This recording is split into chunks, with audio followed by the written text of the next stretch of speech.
¿Son el fascismo y el nazismo meramente una ideología? Esto es Realpolitik Room. Bienvenidos.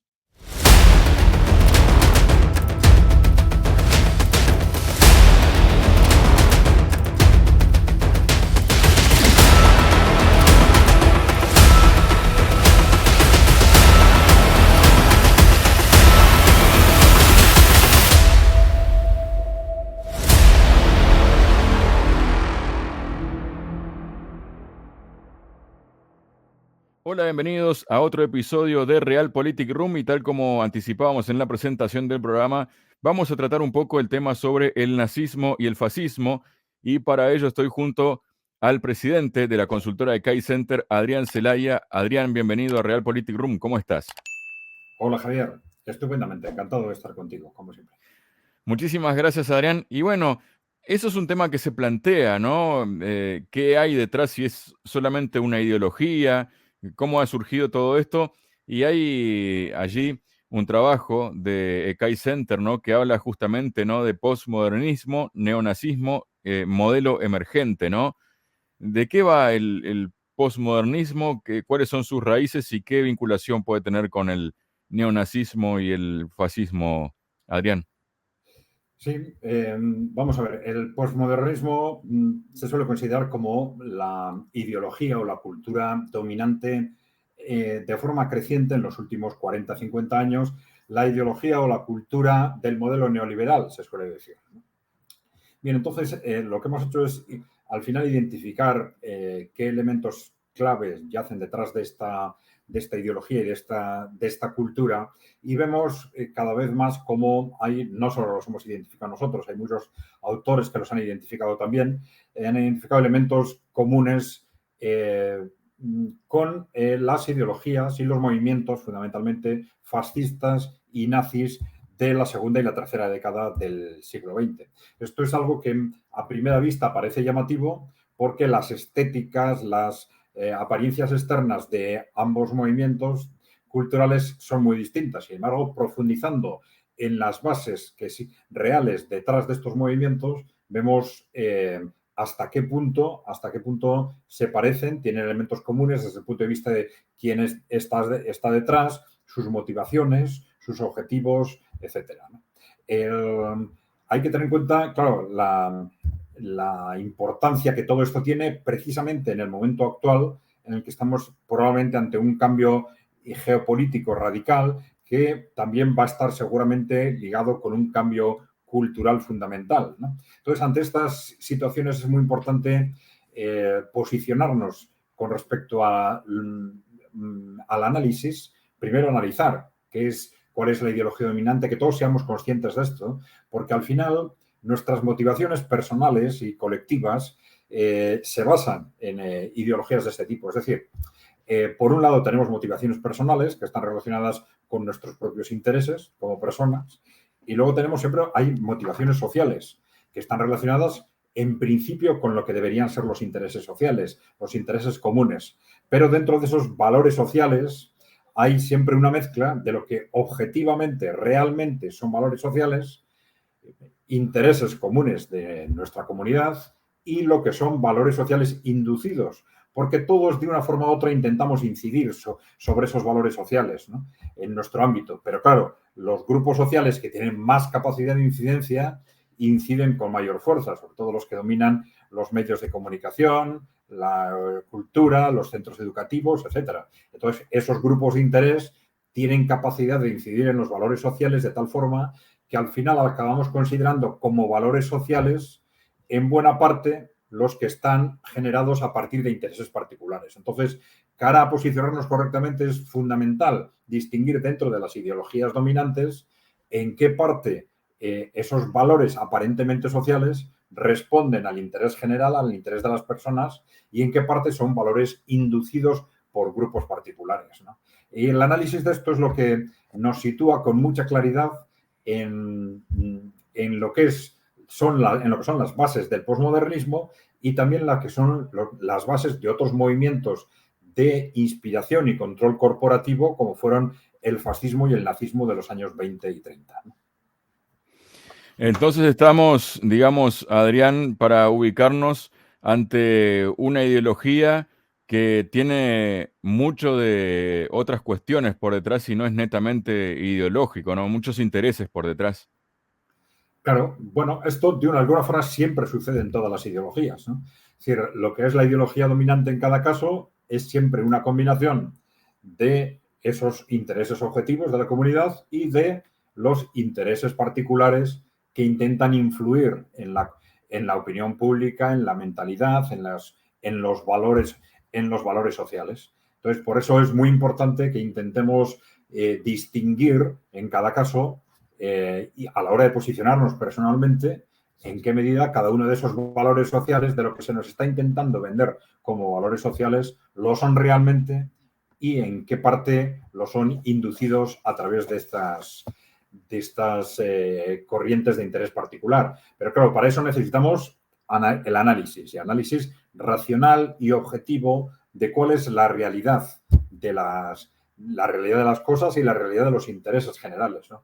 Y por eso es muy importante, y este es un factor en común entre el posmodernismo y el nazismo y el fascismo, los intereses particulares, los intereses de las grandes corporaciones, lo que hacen es intentar distorsionar la realidad, intentar interferir en el análisis racional.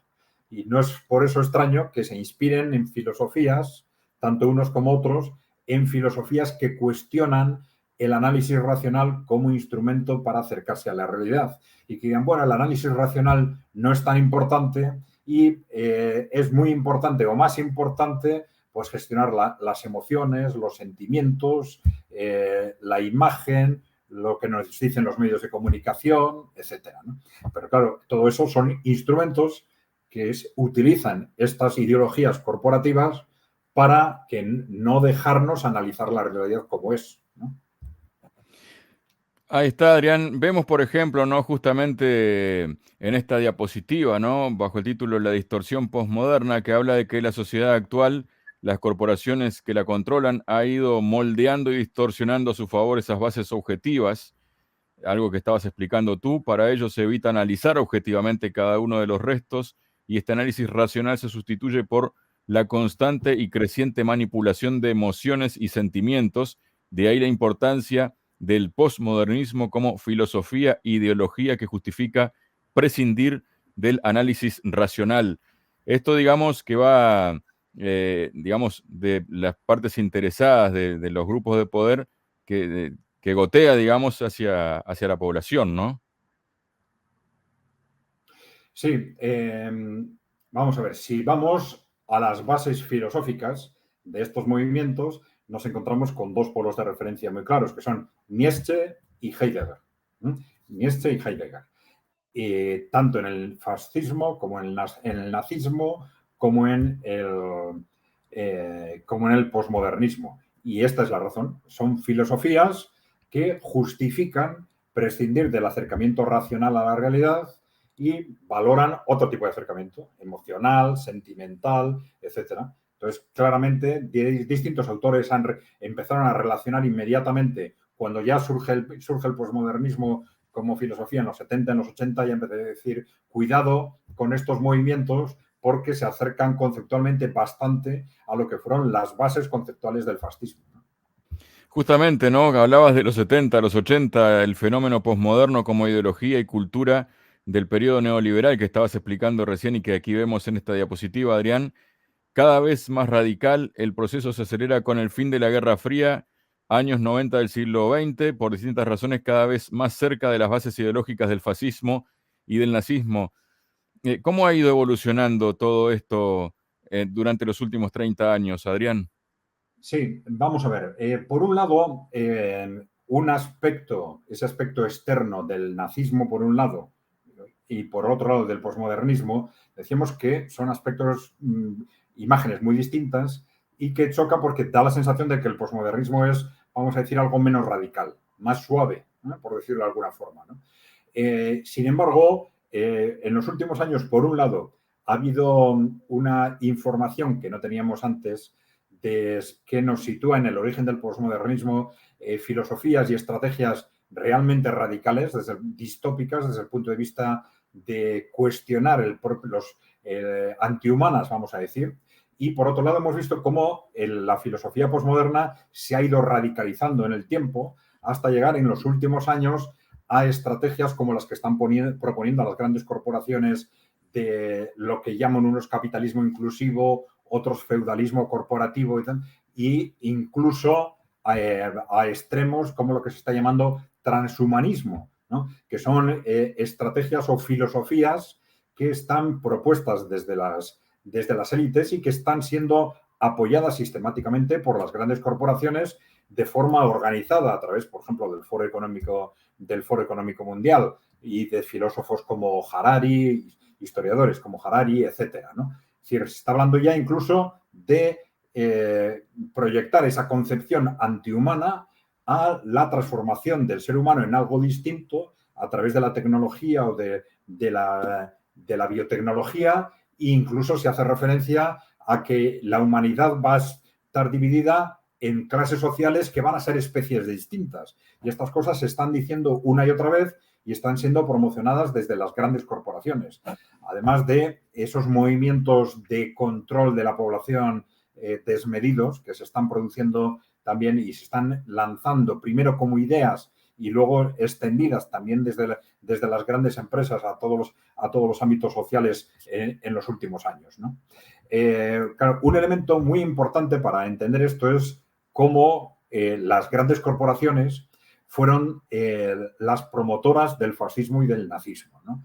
Es decir, que no fueron movimientos, meros movimientos ideológicos que surgieron por distintas razones de la frustración social en Italia o en Alemania y que se fueron desarrollando por sí mismos. Estos movimientos no hubieran tenido ninguna significación práctica, seguramente, si no llegan a tener desde el principio un apoyo total desde las grandes corporaciones, ¿no? En esta diapositiva tenéis, por ejemplo, a la derecha, dos copias de ese libro, Yo financié a Hitler, que fue escrito por Fritz Thyssen, ¿no? Que no era cualquiera, era el jefe de la corporación Thyssen, que era una de las primeras de Alemania, y escribió este libro después de la guerra intentando justificarse a sí mismo como apoyó a Hitler, aunque luego cambió de idea, etcétera, ¿no? Tenéis otro libro sobre la relación entre Krupp, las empresas Krupp y el nazismo. Pero se han escrito muchos libros sobre este tema. No es algo nuevo, es algo que para el que quiera enterarse es perfectamente accesible, ¿no? Son innumerables los testimonios de distintos ámbitos de en qué medida las grandes corporaciones alemanas en principio, pero no solo alemanas, sino también de Wall Street, estuvieron implicadas en la financiación del fascismo italiano y del nazismo francés. Del nazismo alemán, ¿no? Ahí tenéis una copia de ejemplares de libros que se han escrito describiendo estas relaciones que fueron operativas y fueron de financiación directa del partido fascista y del partido nazi, con una relación de empresas que figuran en las distintas publicaciones que se han elaborado para describirlo, ¿no? Entonces aparecen las empresas más importantes de Alemania y de Estados Unidos, con lo cual nos deja pocas dudas al respecto, ¿no? Incluso hubo, en una diapositiva posterior lo reflejamos, un tema muy llamativo fue cómo se ha dicho mucho que Hitler llegó al poder a través de las elecciones. Bueno, esto es así solo a medias, porque en realidad por sí mismo no tenía mayoría. Había una disputa entre los nazis y los conservadores de derecha sobre quién se iba a hacer con la jefatura de gobierno, una disputa que decidió el presidente de la República. Y para que tomara esa decisión se produjo una carta que fue muy conocida, lo que se ha llamado la petición de los industriales, en la que los 20 grandes empresarios de primer nivel de Alemania se atrevieron a dirigirle una carta al presidente diciéndole que nombrara a Hitler canciller. Aparece en la siguiente diapositiva una relación de cuáles eran esas grandes empresas que escribieron al presidente de la República, ¿no? Es decir, que el apoyo no fue un mero apoyo ni circunstancial ni de segundo nivel, sino que fue fundamental y básico a la hora de la creación, desarrollo e impulso del nazismo, ¿no? En el caso de Italia, del fascismo italiano no solo se trata de un apoyo financiero de las grandes corporaciones, sino que esto era, además hay una constancia de, vamos a decir, de sometimiento del fascismo italiano a los servicios secretos británicos, ¿no? Y esto es algo de lo que distintos testimonios habían hablado, pero que ya desde el año 2009 hay constancia documental. De constancia documental porque se tienen los pagos mensuales que el propio Mussolini recibió durante 3 años de los servicios secretos británicos, ¿no? Pagos que recogen el periodo entre el momento en el que deja el Partido Socialista y crea el Partido Fascista. Es decir, momento clave en la creación del fascismo italiano, ¿no? Entonces, esto es algo de lo que sorprendentemente se habla poco, pero que está perfectamente constatado documentalmente, ¿no? Pero además de ese apoyo corporativo, tenemos, bueno, no apoyo corporativo, vamos a decir motivación corporativa y origen corporativo, claro. ¿Ese origen corporativo en qué se basaba? Bueno, pues en el pánico que en aquel momento tenían las élites corporativas, porque frente a un movimiento obrero muy agresivo en Italia y en Alemania, y la amenaza de la Unión Soviética. Clarísimamente fueron esos dos objetivos. Además, también en Alemania, de un modelo económico en crisis. Son elementos muy cercanos a los que han ido dotando de mayor agresividad cada vez más al posmodernismo, un modelo económico crecientemente en crisis, paralizado, que solo se ha alimentado durante estos 40 años a base del sobreendeudamiento y una creciente amenaza a la hegemonía occidental por parte de los países emergentes. Bien, nos encontramos, además de todo esto, ya lo hemos dicho antes, con bases filosóficas y conceptuales comunes. Por un lado, estas bases filosóficas en Nietzsche y en Heidegger. Por supuesto, tanto el posmodernismo como el nazismo, el corporativismo nazi tenía sus propios ideólogos, pero siempre estábamos hablando de una base conceptual que es cuestionar la razón y a partir de ahí distorsionar los problemas objetivos reales que existían en Italia, que existían en Alemania, para ponernos al servicio de las grandes corporaciones, ¿no? En el caso del posmodernismo, luego lo veremos más despacio, lo que se hace es una serie de retos de la sociedad occidental de aquel momento, como eran la emancipación de la mujer, la defensa del medio ambiente, las relaciones entre las personas, cómo tratar a las minorías sexuales, que eran retos objetivos reales, se empiezan a tratar no de forma racional, sino de forma irracional y se empiezan a utilizar para estos objetivos radicales de las estrategias de las grandes corporaciones, ¿no? Adrián, habías mencionado, ¿no? O mejor dicho, lo vimos ahí, ¿no? Esas publicaciones de la BBC que hay un reconocimiento, ¿no? Real de que el fascismo fue alimentado, eh, eh, impulsado, digamos, por el propio Occidente que supuestamente después lo combatió, ¿no? Sí, bueno, hay distintas teorías cómo se gestionó esto desde esa propia élite corporativa. Es decir, está claro que fueron las grandes corporaciones las que crean el fascismo y el nazismo como una especie de reacción, vamos a decir, desesperada frente al pánico que tienen con el movimiento obrero, con la crisis económica y con la Unión Soviética, ¿no? Utilizan claramente esos movimientos una vez que los crean en esa dirección, pero siempre manteniendo las dos opciones.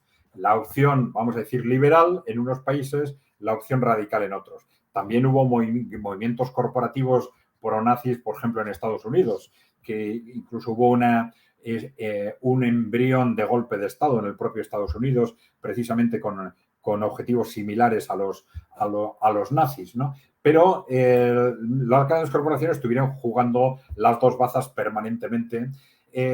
Algunos expertos han dicho que en el fondo a las grandes corporaciones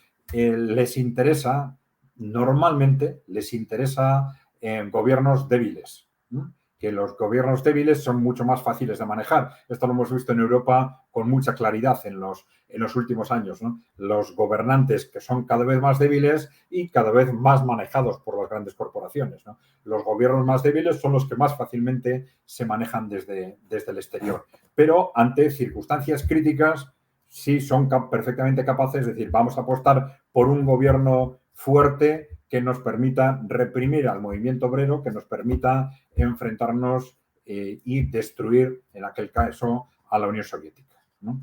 Con lo cual, siempre, y también retrotrayendo la situación actual, hay que recordar que en la medida en que nos estamos acercando a una situación límite, el peligro de que esos movimientos, ese movimiento posmoderno que tiene esas bases conceptuales claramente neofascistas, opte también cada vez más por movimientos autoritarios, pues es evidente. Y de hecho lo estamos viendo como movimientos pues, relacionados con una creciente censura o de restricción de libertades, pues están siendo adoptados también en Occidente de forma continuada, ¿no?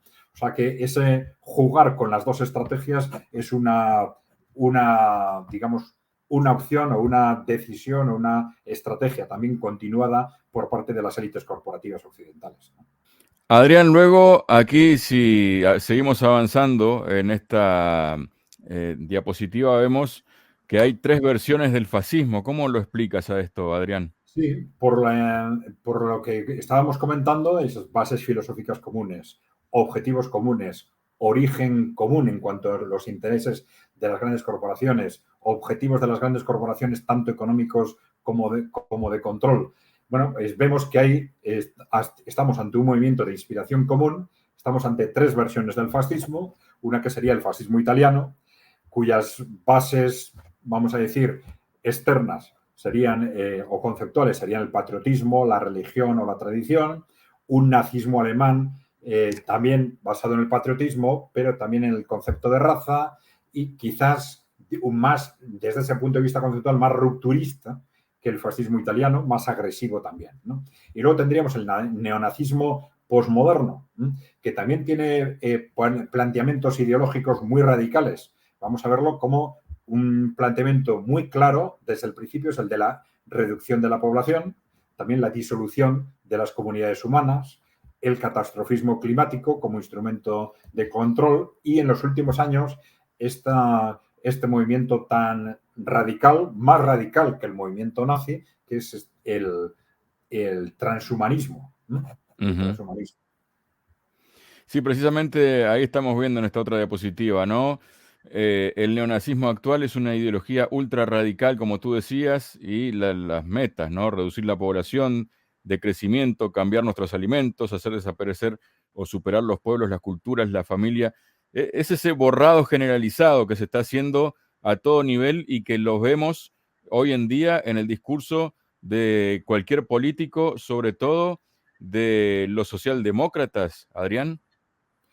Sí, bueno, es un discurso que se ha generalizado a prácticamente todas las corrientes políticas en Occidente, ¿no? Esto es muy importante, luego si tenemos tiempo vamos a explicarlo. Por ejemplo, este concepto de reducir la población es muy evidente si se analizan los documentos originales del periodo de la Guerra Fría.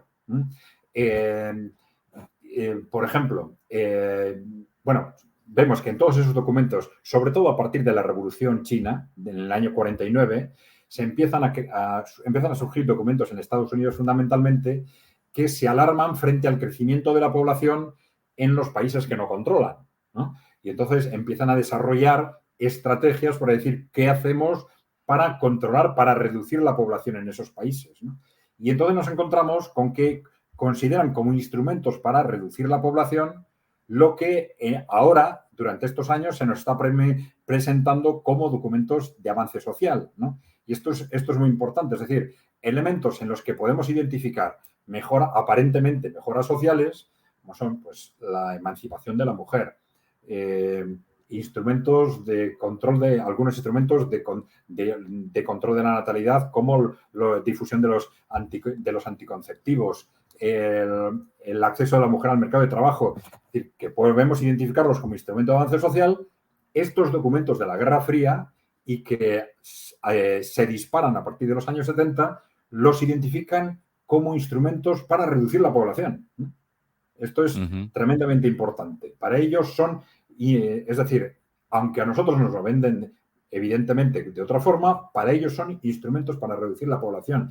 Y reducir la población, esto también es importante, no como un instrumento de avance social, no para que la gente viva mejor, no porque para cuidar el medio ambiente, sino para hacer daño a las naciones. Es decir, esta es la base conceptual. A los países que queremos debilitar, tenemos que reducir su población para debilitarlos, no para que vivan mejor. Y para debilitarlos y reducir su población, plantean una serie de medidas que todos hemos pensado que eran medidas de mejora social, para que las mujeres o otros colectivos vivieran mejor, para que tuvieran una sociedad mejor, y resulta que en el fondo eran estrategias de destrucción social.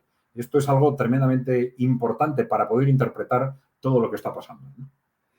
Sí, justamente ahí veíamos, ¿no? Unas diapositivas, primero justamente encargado por el gobierno de Nixon en 1969, compilación de recomendaciones para contener la población, esos puntos que habías comentado, también un documento confidencial del Departamento de Estado de Estados Unidos en 1974, coordinado por Kissinger y conocido como precisamente Informe Kissinger.